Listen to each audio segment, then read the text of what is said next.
AP రాష్ట్ర brand ambassador గా చిరంజీవి పేరు అయితే ప్రతిపాదనలోకి వచ్చింది. అంటే టూరిజం పెట్టుబడుల ప్రధాన లక్ష్యంగా ఒక ప్రచారం అయితే జరుగుతోంది. ఇది ఇంకొకటి గుజరాత్ అమితాబ్ మోడల్ తరహా ఆలోచన అని అంటున్నారు. కూటమి ప్రభుత్వానికి ఇది పరోక్షంగా ప్లస్ అవుతుంది సార్. అంటే ఇది రకరకాలుగా ఉంది. అంటే చాలా రకాల కొంత సోషల్ మీడియాలో రాస్తున్నారు. అంటే చిరంజీవి ఆంధ్రప్రదేశ్ కు కాబోయే బ్రాండ్ అంబాసిడర్ అని రకరకాల చర్చ జరుగుతున్నారు. అంటే చిరంజీవి దీనికి ఒప్పుకున్నారా లేదా, అసలు నిజమైన ఇది నిజమా కాదా అన్న చర్చ కూడా ఉంది. కానీ చిరంజీవి బ్రాండ్ అంబాసిడర్కి అన్ని రకాలుగా అర్హత కలిగిన వ్యక్తి, మెగాస్టార్ గా ఆయనకంటూ ఒక స్థానం ఉంది. దేశవ్యాప్తంగా ఆయనకు ఉండాల్సిన గుర్తింపు ఆయనకు ఉంది. అయితే ఇప్పుడు ఎందుకు చిరంజీవి ప్రస్తావన తెస్తున్నారు అంటే, గత రాష్ట్రాల మధ్య పోటీ ఎక్కడ ఉండేది, ఎవరి దగ్గర ఎక్కువగా పరిశ్రమలు ఉంటాయో, ఎవరి దగ్గర ఎక్కువగా పోర్టులు ఉంటాయో, ఎవరి దగ్గర మౌలిక సదుపాయాలు ఉంటాయో అక్కడ అది ఒక ప్రధాన అంశం. ఏదైనా ఒక సంస్థ పెట్టుబడులు పెట్టడానికి, ఒక రాష్ట్ర పురోగభివృద్ధికి, ఒక రాష్ట్ర ఆర్థిక పరిస్థితి మెరుగవటానికి అవి ప్రధాన సూచికలు, ప్రధానంగా దోహదం చేసే అంశాలు. అయితే ఇలాంటి పరిస్థితుల్లో పెట్టుబడులు, పర్యాటకం, అంతర్జాతీయ దృష్టిని ఆకర్షించాలంటే ఒక రాష్ట్రం ప్రపంచానికి కనిపించాలి. ఆ కనిపించే వ్యక్తి అంటే చెప్పే వ్యక్తి, రాష్ట్రం వైపు పెట్టుబడులు పెట్టాలని చెప్పే వ్యక్తి ఒక నమ్మకమైన ముఖంగా ఉండాలి అన్నది ఒక స్ట్రాటజీ ఎప్పుడు కూడా బ్రాండ్ అంబాసిడర్లు పెట్టుకునేటప్పుడు. ఆ స్ట్రాటజీలో భాగంగా ఇప్పుడు ఆంధ్రప్రదేశ్ కు మెగాస్టార్ చిరంజీవిని బ్రాండ్ అంబాసిడర్ గా నియమిస్తారని చర్చ జరుగుతోంది.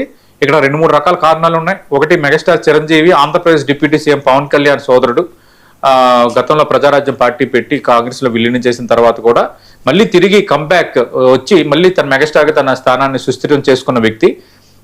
అందుకు ఇక్కడ ఆయన తేవటం అనేది ఒక స్టార్ గా చూడడానికి లేదు. ఖచ్చితంగా పొలిటికల్ ఈక్వేషన్ కూడా మనం మాట్లాడకుండా ఉండలేము. ప్రెసెంట్ అసలు ప్రత్యక్ష రాజకీయాలకు చిరంజీవి గారు దూరంగానే ఉన్నారు. అయితే ఇప్పుడు తేవడం వల్ల ఏమవుతుందంటే, చిరంజీవి బ్రాండ్ అంబాసిడర్ గా ఒక మెగాస్టార్ గా పెట్టిన అంశం బయటకు మనం మాట్లాడుకున్నా, నేను ఇందాక అన్నట్టుగా అక్కడ కూటమిలో కీలకంగా ఉన్న జనసేన, ఎన్డీఏలో కీలకంగా ఉన్న జనసేన, పవన్ కళ్యాణ్ సోదరుడు అవటం అనేది ఒకటి. రెండోది, ఈ మధ్యకాలంలో కొంత కాపు సామాజిక వర్గంలో కొంత గ్యాప్ వచ్చింది కూటమికి సంబంధించి కొన్ని ఈక్వేషన్స్ నేపథ్యంలో అన్నది కొంత కూటమిలో కూడా చర్చ జరుగుతున్న నేపథ్యంలో మొత్తం అంతా బలంగానే ఉన్నాము, అంత ప్రియారిటీ బెస్ట్ గానే ఉందన్న ఒక బలమైన రాజకీయమైన సంకేతం ఇచ్చే ఆ ఆలోచనలు కూడా కావచ్చని కొందరు అంటున్నారు.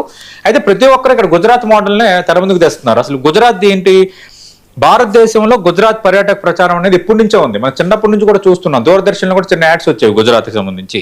కానీ ఇప్పుడు అమితాబ్ బచ్చన్ కుచ్ దీంతో గుజరాత్ మే అన్న ఒక ప్రచారం తీసుకున్నారు.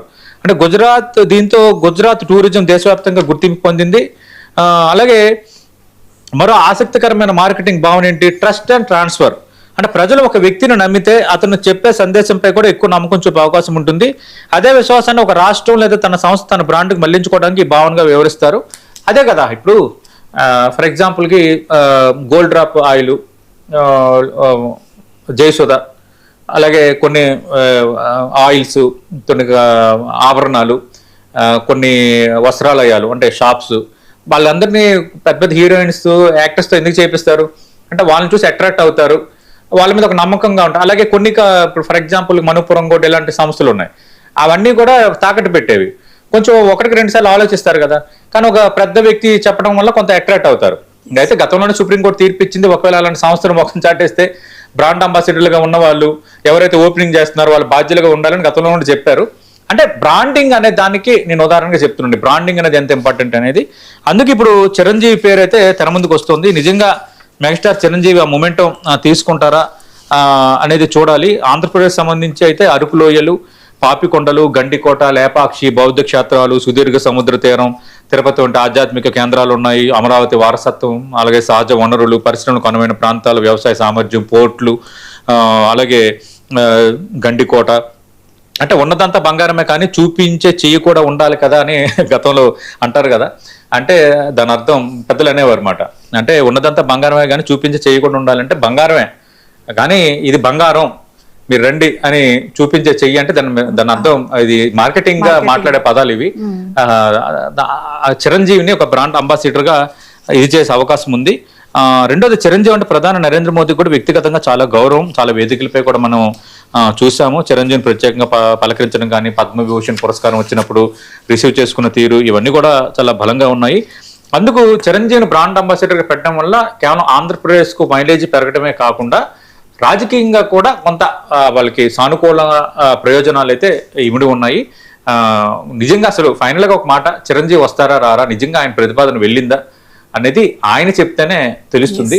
ఇప్పుడు సినిమాలతో బిజీగా ఉన్న వ్యక్తి సినిమాలతో బిజీగా ఉన్న బ్రాండ్ అంబాసిడర్ గా చేయడంలో తప్పేం లేదు, ఎందుకంటే అవి యాడ్ ప్రమోషన్ లో భాగంగా చేయటమే కాబట్టి నిజంగా అది జరగచ్చేమో అన్న చర్చ కూడా జరుగుతుంది. అంటే అది నిజంగా జరిగితే కనుక మీరు అన్నట్లు ఏపీ రాష్ట్ర బ్రాండింగ్ కి మెగాస్టార్ ఇమేజ్ అనేది బలం చేకూరుస్తుంది అనుకోవచ్చు. ఖచ్చితంగా బలం చేకూరుస్తుంది. చిరంజీవి అంటే పార్టీలకు అతీతంగా, కులమత జాతులకు అతీతంగా చిరంజీవిని ఒక ఇష్టపడే ఒక అలాగే వయసు భేదంతో సంబంధం లేకుండా అందరూ ఇష్టపడే వ్యక్తి చిరంజీవి.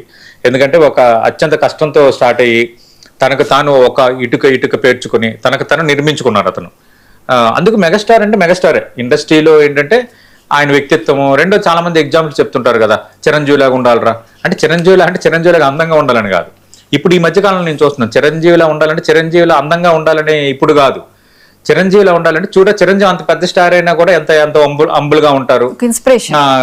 ఎక్కడ నెగ్గేవాడు కాదు ఎక్కడ తగ్గేవాడు అని అంటారు కదా అత్తారింటి దారిలో ఒక డైలాగ్. ఇవన్నీ కూడా చిరంజీవిని చూపిస్తూ అంటుంటారు అనమాట. ఇన్స్పైర్డ్ గా ఉండటము, గతంలో తనపైన ఆరోపణలు చేసిన వాళ్ళు, తనపైన కుట్రలు చేసిన వాళ్ళు, ఇలాంటి వాళ్ళని కూడా వాళ్ళ సినిమాలు గట్ట హిట్ అయితే వాళ్ళ జీవితాల్లో ఏదైనా ఒక మంచి పరిణామం చోటు చేసుకుంటే వెంటనే ట్విట్టర్లో ఒక పోస్ట్ వేస్తారు, ఆయన ఒక ట్వీట్ వేస్తారు, ఇంటికి పిలుస్తారు, చక్కగా సత్కారం చేసి పూల బొక్కలు ఇచ్చి, నాకు ఎవరో అన్నారు ఐఫోన్లు. తర్వాత ఆయన ఎక్కువగా టూర్లు గట్ట వెళ్ళేటప్పుడు, ఫారెన్ షూటింగ్ గట్ట వెళ్ళేటప్పుడు రకరకాల మంచి గాడ్జెట్స్ గట్ట కొంటారంట, రకరకాలు కొంటారంట. ఇవి ఒక 10 ప్యాక్ చేయండి, అవి ఒక 10 ప్యాక్ చేయండి అంటారంట.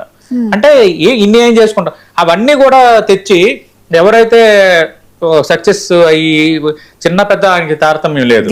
ఎవరైనా ఒక చిన్న సినిమా హిట్ అయినా, ఒక నటుడు హిట్ అయినా, మనం చూసాం గతంలో ఆయన పైన విపరీతమైన ఆరోపణలు చేసిన చాలా మంది నటులను కూడా వాళ్ళ సినిమాలు లేదంటే వాళ్ళ నటనకి కొంత అప్లాస్ వస్తే స్వయంగా ఇంటికి పిలిచి భోజనం పెట్టించి వాళ్ళకి సన్మానం చేసి ఇలాంటి గిఫ్ట్లు గట్ట అయినా ఇస్తుంటారు. ఒక రకంగా గొప్ప వ్యక్తిత్వమే. అలాంటి భావన ప్రజల్లో ఉంది కాబట్టి ఆయన బ్రాండ్ అంబాసిడర్ అయితే ఖచ్చితంగా ఆంధ్రప్రదేశ్ కు ఇమేజ్ కి మరింత ప్లస్ అవుతుంది. ఆంధ్రప్రదేశ్ కి సంబంధించి పెట్టుబడులు రావడానికి, టూరిజం డెవలప్ అవడానికి ఇది ఖచ్చితంగా ఒక మంచి అడుగు అవుతుంది. సరే, అయితే ఫైనల్ గా 13 ఏళ్ల తర్వాత టెహల్కా కేసులో ఒక కీలక మలుపనే చెప్పాలి సార్. ఈ రోజు తరుణ్ తేజ్ పాల్ దోషిగా నిర్ధారణ కావటం, అయితే ట్రయల్ కోర్టు